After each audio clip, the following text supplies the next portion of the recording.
बच्चों ये है क्लास 7 का चैप्टर नंबर 9। जिन बच्चों ने इस क्लास की सुनी है, इस चैप्टर को नहीं समझा है, तो सबसे पहले आप इसकी चैप्टर की हिंदी समझिए। इसमें स्टोरी क्या दी गई है, पहले उस स्टोरी को समझिए, उसके बाद क्वेश्चन आंसर करिए। अगर आप स्टोरी को सुनने से पहले ही क्वेश्चन आंसर या फिलअप भरते हैं तो आपको नहीं समझ में आएंगे। तो इसलिए सबसे पहले आप क्या करेंगे, सबसे पहले आपको स्टोरी की वीडियो देखनी है, जो मेरे चैनल की इसी प्लेलिस्ट में 7th क्लास की प्लेलिस्ट बनी हुई है, उसी पे जाके देख सकते हैं।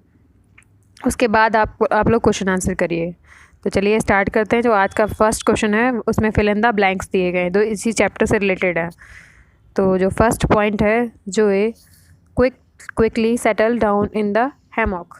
जो हैमॉक का मतलब था झूला, यानी जो सोफे की तरह एक झूला था, उस पर कौन बैठ जाता है, जोई। The creatures first appeared on the earth on the island of Sardinia. यहाँ पे सर्दिनिया कर लीजिए, आर जो है मैं बनाना भूल गई हूँ, SARDINIA। तो जो सर्दिनिया की स्पेलिंग है SARDINIA, सर्दिनिया। तो यहाँ पे जो बताया गया, जो क्रिएचर्स थे, जो एविल्स थे, जो एनविल्स थे, वो कहाँ पे आए थे, सर्दिनिया जो आइलैंड था उस पे आए थे।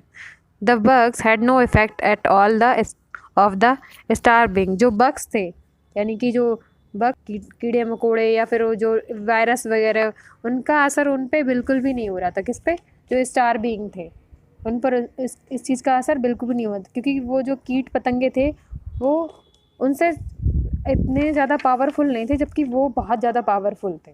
ठीक है, वो आम तौर पर ह्यूमंस को नुकसान पहुंचा पा रहे थे, लेकिन जो स्टार बीइंग थे उनको नुकसान नहीं पहुंचा पा रहे थे। A mathematicians is one who is good at figure, weight, measure and is clever with numbers। जो मैथमेटिशियंस थे वो बहुत ज़्यादा अच्छे थे या नॉलेजफुल थे, उनके अंदर बहुत ज़्यादा नॉलेज थी। किस चीज़ की, फिगर्स यानी आंकड़े, वेट इज़ वज़न, मीज़र यानी मापन, मापने जो हम लोग किलोग्राम और ये सब चीज़ें मापते हैं, और क्लेवर थे, वो सब इन सब चीज़ों के बारे में जानते थे। नंबर्स यानी वो मैथमेटिशियन थे, विशाल स्तर पर उनकी जो सोच थी वो बहुत ज़्यादा नॉलेजफुल थी। ठीक है, तो आम इंसान इतना नहीं सोच सकता था। ए बीइंग नेम्ड जलीबर, जो उन्हीं में से एक जो स्टार बीइंग थे उन्हीं में से एक का नाम क्या था, जलीबर नाम था। फुल ऑफ सेंटलेस, वह साधु बन गया था एक तरह से। उसकी जो स्पिरिट थी वो बिल्कुल, जब नोवेल ने सभी पर इमोशंस की वर्षा की, यानी ह्यूमन के जो इमोशंस थे उनसे सभी को भर दिया, तो उनमें से एक जलीबर नाम का था, वो बिल्कुल साधु संत की तरह बिहेव करने लगा था। जिस तरह से ह्यूमंस जो साधु संत होते हैं वो बिहेव करते हैं, अच्छी अच्छी बातें करना, अच्छे अच्छे विचारों को बताना, लड़ाई झगड़े उनको शांत कराना, उनसे दूर रहना। तो इस तरह से वो सबको अपनी तरफ खींचने लगा था और सबको लड़ाई करने से मना करने लगा था, और जो धर्म का है, भाईचारे का, उसका प्रचार करने लगा था। जिज्जो एंड जीजा वर अवर ऑफ द फैमिली। तो जो लास्ट में जब स्टोरी ख़त्म हो जाती है, तो जो छोटी सी बच्ची होती है इस स्टोरी में, जो जोय है, वो ये कहती है कि जिज्जो और जीजा थे वो हमारी फैमिली के मेंबर्स थे, यानी कि जो वो क्या थे, वो हमारे पूर्वज थे। उन्हीं से क्या, जब लास्ट में उसके फादर बोलते हैं कि वो जो आए थे वो कौन थे, वो हमारे पूर्वज थे, और उन्हीं से हम पैदा हुए हैं, या फिर उन्हीं की हम संतानें हैं, यानी फादर से पापा के पापा, इस तरह से हमारी जो जनरेशन है वो आगे बढ़ती गई, और उन्हीं के वो कौन थे, वो हमारे पूर्वज थे। तो ये थे आपके फिलअप्स। अब आगे देखेंगे सेकंड क्वेश्चन नंबर। यहाँ पे question answer the following question number दिए गए हैं। तो फर्स्ट जो क्वेश्चन पूछा गया, 1 है हु इन्वेडेड द अर्थ, यानी पृथ्वी पर कौन आया। How did they look like, और वह कैसे दिखते थे। तो जो पृथ्वी पर कौन आए थे, एनविल्स आए थे। A tribe of being from the Dog Star Sirius invaded the earth. तो जो अर्थ पे कौन आए थे, एक स्टार बीइंग प्रजाति थी जिसका नाम था साइरस। ठीक है, जो प्रजाति का नाम था क्या था, साइरस, डॉग स्टार साइरस। तो वो पृथ्वी पर आक्रमण करने के लिए आए थे। दे लाइक ह्यूमंस, वह किसकी तरह दिखते थे, वह ह्यूमंस की तरह दिखते थे। तो वह ह्यूमंस की तरह दिखते थे, but the difference between the newcomers had a pair of wings and long purple tail. But जो अंतर था वो ह्यूमंस और उनमें क्या था कि उनके पास एक जोड़ी पंख थे और एक पर्पल कलर की लंबी पूंछ थी।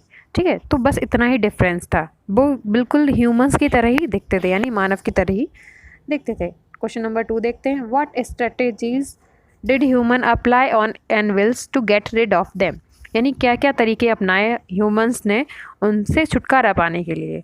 तो नंबर 2 आंसर देखते हैं। The humans fought the invaders using bullets, ordinary bombs, super atoms bombs, gases and tiny bugs to get rid of them. यानी ह्यूमंस जो थे उन्होंने इन्वेडर्स को मारने के लिए, उनसे छुटकारा पाने के लिए क्या क्या यूज़ किया? Bullets, ordinary bombs, super atom bombs, gases और छोटे छोटे जो कीड़े मकोड़े हैं वो इंजेक्शन के थ्रू लगाने की कोशिश की, बट फिर भी उनके ऊपर कोई भी असर नहीं हुआ। क्वेश्चन नंबर 3 देखते हैं। Who was Noval, what did he do. यानी नोवॉल कौन था और उसने क्या क्या किया। आप लोग स्टोरी पढ़ेंगे तो सबसे ज़्यादा मेन रोल जो किया था वो नोवॉल ने किया था। ठीक है, Noval was the richest human on earth. जो नोवॉल था वो सबसे धनी व्यक्ति था अर्थ पे।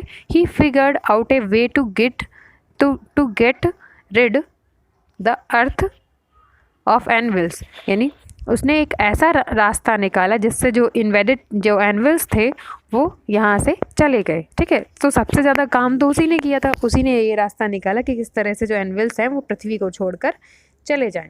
तो जब आप स्टोरी पढ़ेंगे तो उसने क्या क्या रास्ते निकाले वो आप लोग खुद सुनेंगे।